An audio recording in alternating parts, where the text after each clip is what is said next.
Praise the Lord. आज के मनन के लिए जो भाग मैंने चुना है वह है यूहन्ना उसका 5वां अध्याय उसका 1 से लेकर 13 पद तक। आइए हम उसको पढ़ते हैं।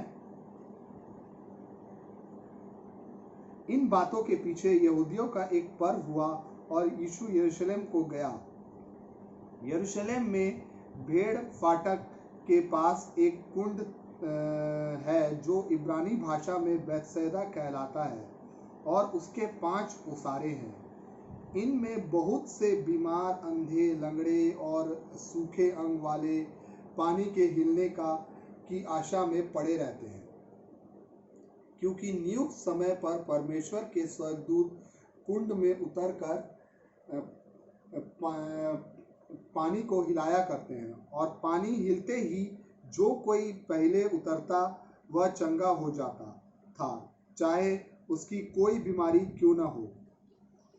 वहां एक मनुष्य था जो 38 वर्ष से बीमारी में पड़ा था।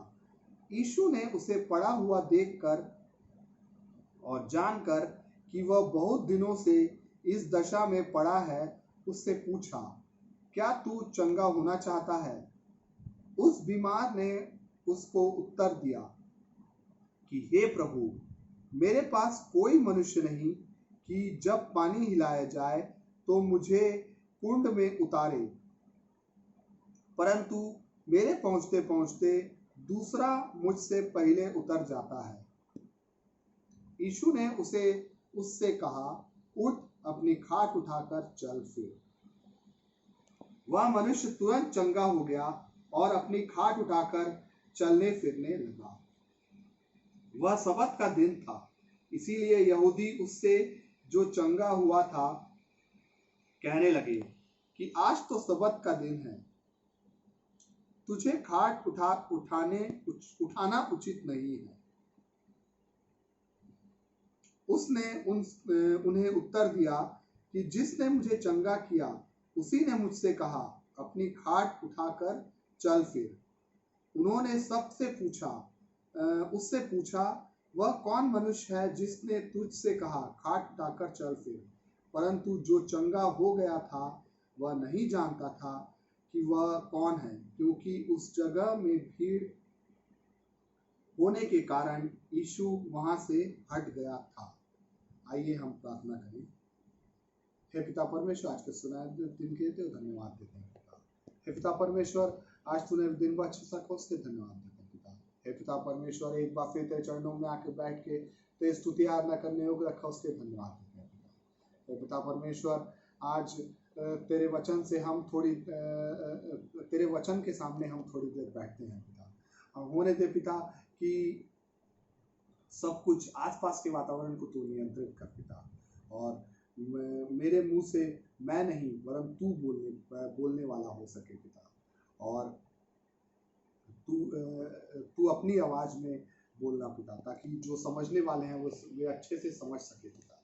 हे पिता परमेश्वर, और जो सुनने वाले उनको भी आशीष देना पिता, ताकि वो सुन के तेरे नाम की महिमा हो सके पिता, और 30 गुना 60 गुना 100 गुना फल लाने वाला ये वचन हो सके पिता। एक बार फिर सबको तेरे चरणों में लेकर आता हूं पिता। इस प्रार्थना को तेरे इकलौते पुत्र प्रभु यीशु मसीह के मधुर मीठे नाम से मांगता हूं, सुना कबूल कर। ये एक ऐसा भाग है जिसको हम बहुत बार सुन चुके हैं, चाहे वो चर्चेस में हो, चाहे वो कॉटेज प्रेयर में हो, चाहे वो फैमिली मीटिंग्स में हो, चाहे वो कन्वेंशन में हो। हर जगह हम इस भाग को बहुत बार अलग अलग तरीकों से सुन चुके हैं। मैं अपने मेन भाग में जाने से पहले इस भाग को तो समझा देना चाहता हूँ। इस भाग में हम देखते हैं कि एक मनुष्य जो 38 साल से बीमार था, वो इंतजार करता है कुंड के सामने कि जब उसको हिलाया जाए तो एक स्वर्गदूत आकर, स्वर्गदूत जब हिलाता है तो कोई उसे उस कुंड में उतार ले, पर उसको ऐसा कोई मिलता नहीं है, और जब तक वो पहुंचता है तब तक कोई दूसरा कुंड में उतर जाता है, और जो चंगाई इसको मिलनी चाहिए वो कोई दूसरा ले जाता है। यहाँ पर अब एंट्री होती है यीशु मसीह की। यीशु मसीह आके पूछता है, जबकि हम जानते हैं यीशु मसीह अंतर्यामी है, यीशु मसीह सब कुछ जानता है, हर किसी के बारे में जानता है, उस आदमी के बारे में भी जानता था यीशु मसीह, पर फिर भी उसको जांचने के लिए उससे पूछता है कि तुझे क्या क्या बीमारी है या क्या परेशानी है। तो वो अपना पूरा हाल बता देता है कि कोई उसे उतारने वाला नहीं है। जब स्वर्गदूत उस कुंड को हिलाता है तो कोई उसे उतारने वाला नहीं है, और जब तक वो पहुंचता है तब तक वो उसमें कोई दूसरा उतर के जो चंगाई उसको मिलनी होती है वो हासिल कर लेता है। तो हम यहाँ देखते हैं, तो यीशु मसीह उससे पूछता है, क्या तू चंगा होना चाहता है? वो बोलता है हाँ। तो वो बोलता है, यीशु मसीह उसको कुछ नहीं बोलता, ना उसको छूता है, ना उसको हाथ लगाता है, ना उसको दूसरे जगह जाने बोलता है, ना उसको खुद कुंड में उतारता है। वो बस इतना बोलता है कि अपनी खाट उठा और चल फिर। हम यहाँ देखते हैं यीशु मसीह कितना पावरफुल है कि अपने उसके बस बोलने मात्र से वो बंदा, वो आदमी, वो अपना खाट उठाकर चलने फिरने लगता है। तो हम यहाँ देखते हैं ये आदमी भी बंदिशों में पड़ा हुआ था, जैसा कि हम आज बंदिशों में हैं। तो हम इसको अनंत जीवन से रिलेट करते हुए हम इसको समझने की कोशिश करेंगे। तो यहाँ मैं आप लोगों के सामने 4 पॉइंट रखना चाहूंगा जो हमें इस कहानी के थ्रू अनंत जीवन के बारे में समझाएगा। तो हम यहाँ देखते हैं पहला point, eternal life is quite different from distant from material from natural, physical and human life. जो अनंत जीवन है वो मानव जीवन, प्राकृतिक जीवन और भौतिक जीवन से बहुत अलग है। हम नॉर्मल लाइफ में हम क्या करते हैं?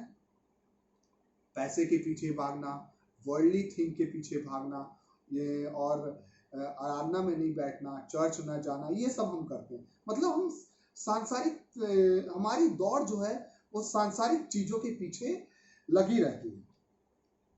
इस भाग में हम देखते हैं कि ये आदमी 38 साल से बंधनों में जकड़ा हुआ है और पूरे बंधनों में पड़ा हुआ है, पर उसे वो छुड़ाने वाला कोई नहीं था। पर यीशु मसीह आके उसको क्या देता है? छुटकारा देता है। जितने भी बंधनों में वो पड़ा था उस सब से उसको छुटकारा देता है। मतलब उसको ये वो मार्ग दिखाता है जो पाप रहित है, जो बिना पाप किए हुए वो स्वर्ग राज्य में अनंत काल के लिए प्रवेश कर सकता है। क्योंकि वो पापी था इसीलिए वो अलग अलग बंधनों में पड़ा हुआ था। इसको हम और विस्तार से जब हम देखते हैं तो हम क्या देखते हैं कि यीशु मसीह खुद इस बात को कहता है। इसी भाग में यूहन्ना 5 का 40वां भाग में 40वें वचन में यीशु मसीह इसको क्लैरिफाई करता है। फिर भी तुम जीवन पाने के लिए मेरे पास आना नहीं चाहते। और हम थोड़ा और पहले देखेंगे तो जो 38 से है, और उसके वचन को मन में स्थिर नहीं रखते, क्योंकि जिसे उसने भेजा उसकी प्रतीति नहीं करते। तुम पवित्र शास्त्र में ढूंढते हो क्योंकि समझते हो कि उसमें अनंत जीवन तुम्हें मिलता है, और यह वही है जो मेरी गवाही देता है। फिर हम 40 भी एक बार पढ़ लेंगे। फिर भी तुम जीवन पाने के लिए मेरे पास आना नहीं चाहते। देखिए यहाँ यीशु मसीह खुद बोलता है कि अनंत जीवन कौन है? यीशु मसीह है।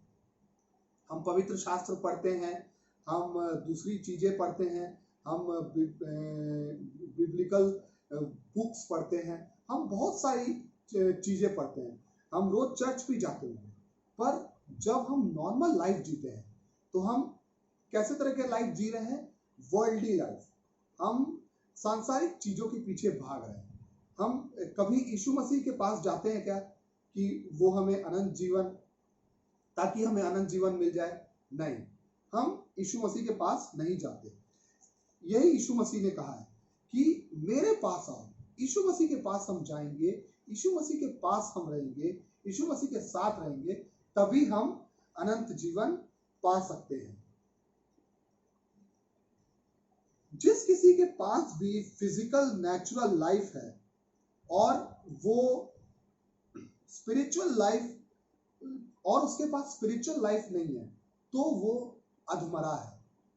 अगर प्राकृतिक जीवन है, भौतिक जीवन है और हमारे अंदर आत्मिक जीवन नहीं है या आत्मा हमारा तैयार नहीं है तो हमारा शरीर अधमरा है और हम उस अधमरे शरीर के साथ दुनिया के पीछे भाग रहे हैं, क्योंकि अनंत जीवन पाने के लिए हमें आत्मा से तैयार होना है, आत्मिक जीवन में आगे बढ़ना है। नहीं तो हम दुनिया भर के बंदिशों में पड़े रहेंगे जैसा ये इंसान था और हम इंतजार करेंगे कि कोई हमको आए और हमको छुड़ाए, पर ऐसा होगा क्या? नहीं, ऐसा तब होगा जब हम यीशु मसीह के पास जाएंगे, यीशु मसीह को मौका देंगे कि वो हमको इन सब बंदिशों से छुड़ाए।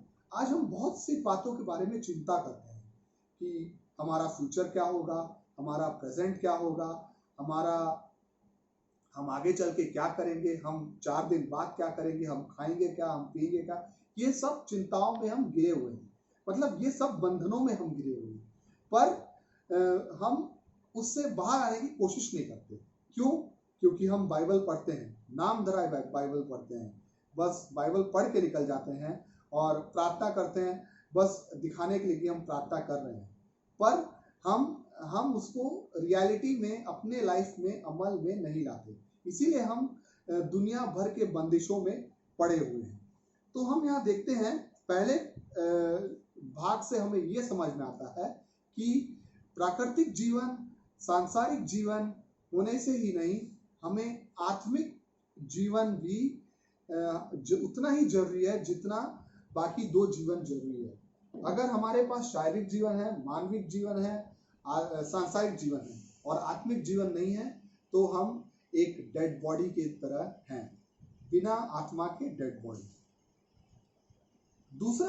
दूसरा जो पॉइंट है वो है eternal life is present possession. Eternal life जो है वह वर्तमान का गिफ्ट है, वर्तमान का चीज है जो हमें मिला है। हम देखते हैं हमारा यीशु मसीह, परमेश्वर यीशु मसीह के पास फुल प्रूफ प्लान था कि हर एक इंसान का जीवन, हर एक इंसान का लाइफ कैसे बचाया जाए, क्योंकि वह जानता था जब पाप हुआ तो इंसान अपने आप पाप में गिरेगा और वह दुनिया भर की चिंताओं में लगा रहेगा।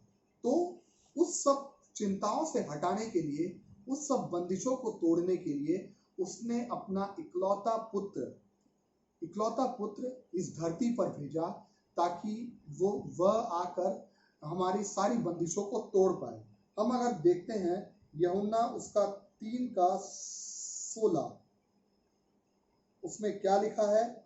क्योंकि परमेश्वर ने जगत से ऐसा प्रेम रखा कि उसने अपना इकलौता पुत्र दे दिया ताकि जो कोई उस पर विश्वास करे वह नाश ना हो परंतु अनंत जीवन पाए।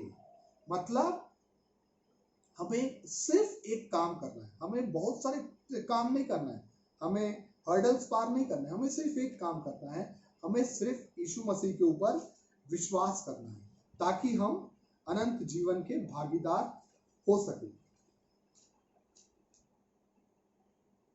क्योंकि परमेश्वर ये जानता था कि मनुष्य सिर्फ मेरे नबियों से, मेरे भविष्यवक्ताओं से वापस विश्वास में नहीं आएंगे, उनके लिए कुछ ऐसा बड़ा करना पड़ेगा, ऐसा एक फिगर भेजना पड़ेगा जो जिसके बात सुनकर, जिसके चाल चलन देखकर वो विश्वास में आए।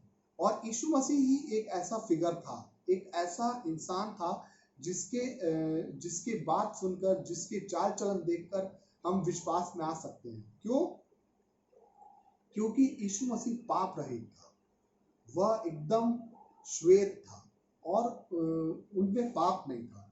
तो हम यहाँ देखते हैं कि यीशु मसीह हमें इस दुनिया में आकर अनंत जीवन का रास्ता दिखाया। क्यों? क्योंकि वो श्वेत था और हमारे पापों के लिए वो उसने क्रूस पर अपना बलिदान दिया और मारा गया, और फिर तो हम जानते हैं तीसरे दिन वह जी उठा। तो हम यहाँ देखते हैं जॉन 5:12 में भी हम अगर एक बार फिर से पढ़ें तो उसमें भी लिखा है, उन्होंने उससे पूछा, कौन मनुष्य है जिसने तुझसे कहा काट उठाकर चल फिर। यहाँ हम देखते हैं कि जो फरीसी लोग हैं उनको पता चल चुका था कि इसको चंगाई मिल चुकी है और वो जानना चाहते थे। हम भी आजकल यही पूछते हैं कि कौन है वो जो हमें ये सब बातें बता रहा है। हम तो अपने लाइफ में आगे चलते जाते हैं, पर हमारी अंतरात्मा में आवाज आती है कि अब नहीं, अब मेरी तरफ फिरो, अब यीशु मसीह की तरफ जाओ। पर हम उस अंतरात्मा की आवाज को कौन है, किसका है बोल के टाल देते हैं। तो हम यहाँ देखते हैं कि यहाँ पे हमें अपने अंतरात्मा की आवाज को नहीं टालना है। जब यीशु मसीह हमको मार्ग दिखा रहा है अनंत जीवन का, तो उसको टालने का कोई मतलब नहीं है, क्योंकि अगर हम यीशु मसीह का हाथ पकड़ के चलेंगे तो हम अनंत जीवन में प्रवेश कर सकते हैं। इसीलिए तो जब यीशु मसीह ने इस इंसान को ऑफर किया कि मैं तुझे चंगा कर सकता हूँ, तो और यीशु मसीह ने जब उसको बोला अपना खाट उठाकर चल फिर, तो वो यीशु मसीह से तर्क वितर्क करने नहीं गया। वह चुपचाप उसका बात माना, अपना खाट उठाया और अपने घर चला गया।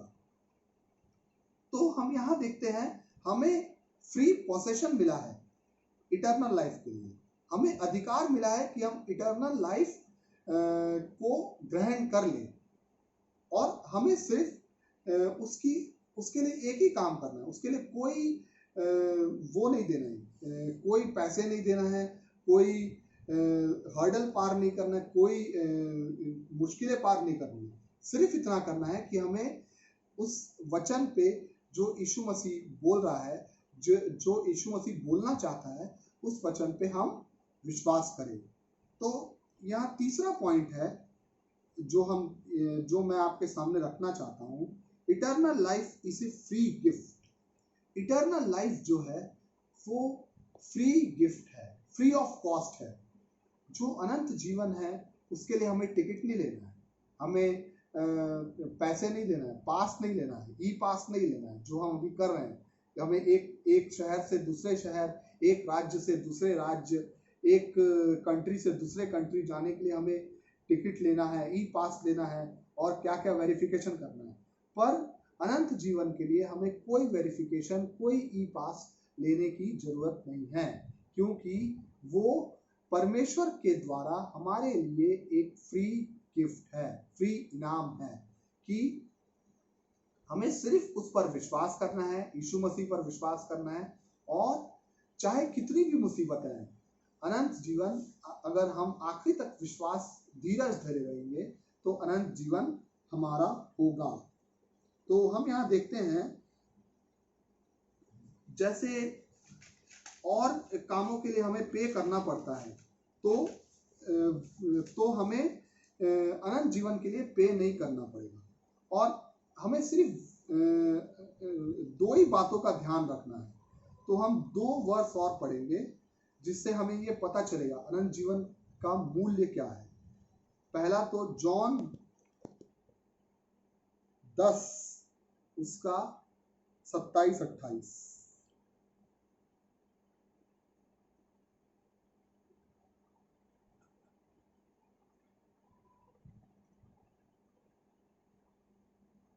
दस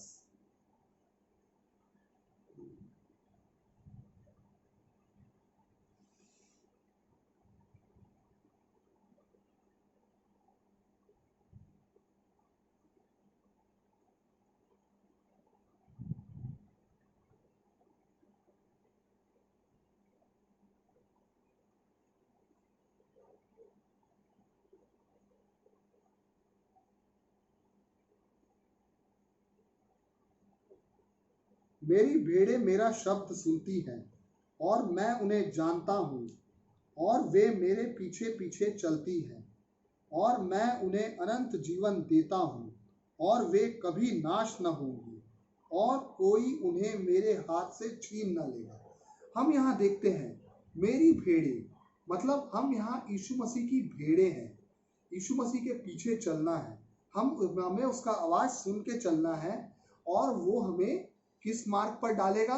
अनंत जीवन के मार्ग पर डालेगा। हम यहाँ दूसरा वचन देखेंगे, रोमियो उसका 6:23।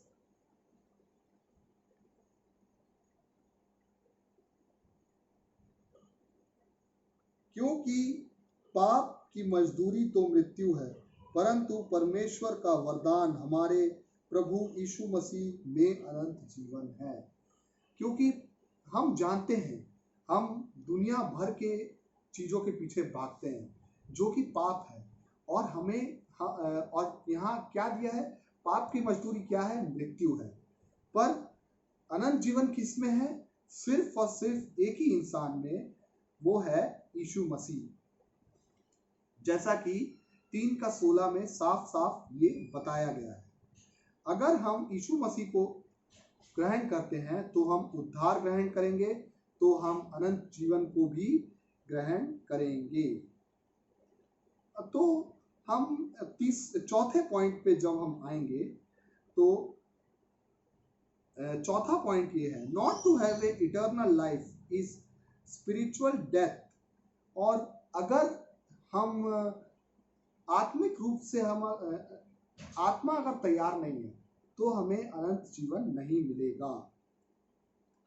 There are 2 type of death. अगर मैं कहूँ कि 2 तरीके के मृत्यु हैं, तो ये सही है गलत है? शायद मेरे हिसाब से सही है, या हमारे हिसाब से भी सही होना चाहिए। पहला तो शारीरिक मृत्यु, दूसरा है आत्मिक मृत्यु। शारीरिक मृत्यु तो ऐसा है कि कभी ना कभी होगा, हम हमेशा के लिए जीवित नहीं रहेंगे। चाहे वो 60 साल के लिए जीवित हो, चाहे 70 साल के लिए जीवित हो, चाहे 80 साल के लिए, उसके बाद हमको मरना है। पर आत्मिक मृत्यु अगर हो जाती है शारीरिक मृत्यु से पहले, तो हम अनंत जीवन प्राप्त नहीं करेंगे। क्योंकि हमें जरूरी है, हम शरीर की देखभाल करते हैं, शरीर को जो चाहिए उस सब चीज़ों से शरीर उसको मुहैया कराते हैं, उसको देते हैं। पर हम ये भूल जाते हैं कि हमारे अंदर एक आत्मा भी है जिसको भी खाना चाहिए, और उसका खाना क्या है? परमेश्वर का वचन, यीशु मसीह, प्रार्थना, गीत, सुसमाचार, ये सब आत्मिक भोजन है जो हमें दिन प्रतिदिन आत्मा को देना जरूरी है। हम 3 टाइम भरपेट खाते तो हैं, पर हम अपनी आत्मा को भूल जाते हैं, और हम ये भूल जाते हैं कि हमारी आत्मा को भी वो सब चीजें चाहिए होंगी। तो हमें ये ध्यान रखना होगा कि हमें आत्मा का भी पेट भरना बहुत जरूरी है। तो हम अगर देखें, अगर हमारी आत्मा मर जाती है और हमारा शरीर जीवित है, तो हम कभी अनंत जीवन के लिए भागीदार नहीं होंगे। जैसा जॉन 11 उसका 25-26 में बताया गया है।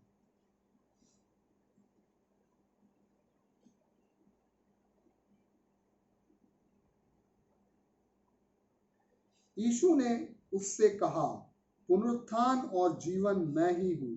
जो कोई मुझ पर विश्वास करता है वह यदि मर भी जाए तो भी जिएगा, और जो कोई जीवता है और मुझ पर विश्वास करता है वह अनंत काल तक न मरेगा।